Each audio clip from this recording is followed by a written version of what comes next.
years after their first meeting in Beijing, former rivals Mario and Sonic go head-to-head for pride and glory once again.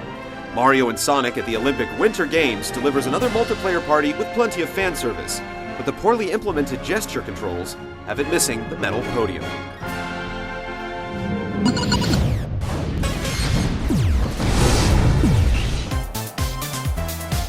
Just like in the previous iteration, Mario and Sonic offers up a lot of different events and minigames for up to 4 players to participate in.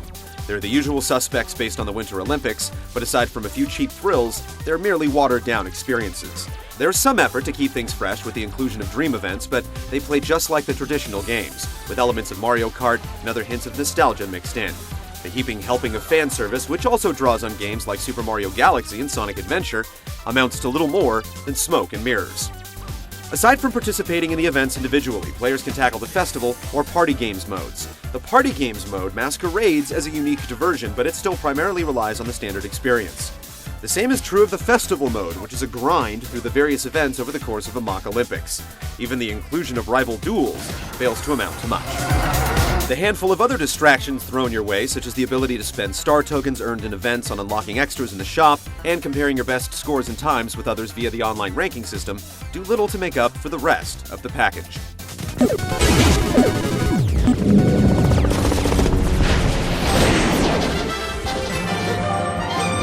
Mario and Sonic offers multiple control options based around the Wii Remote and Nunchuck, and there's even support for the Wii Balance Board in a few cases.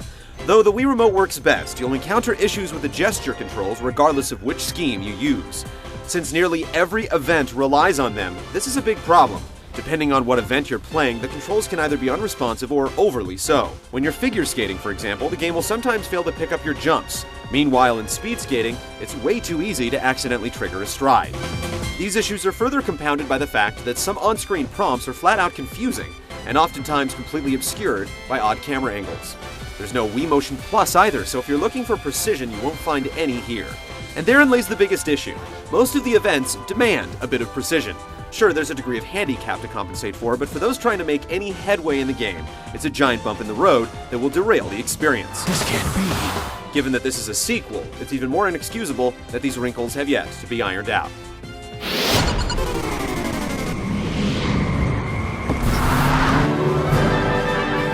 Mario and Sonic keeps things simple with visuals that aren't very memorable. Most of the game looks like it's been recycled from the previous outing. It's obvious that the production was shortchanged simply by the fact that environments borrowed from previous Mario and Sonic titles look worse than their original counterparts. And aside from a handful of tunes, the soundtrack suffers from the same problems as the visuals. Mario and Sonic should have sat out the Olympic Winter Games. The lackluster controls put a huge damper on the experience for anyone trying to take the game seriously. Let's face it, the Wii has no shortage of minigame compilations that are more worthy of your time and money. You're best served by staying in this winter.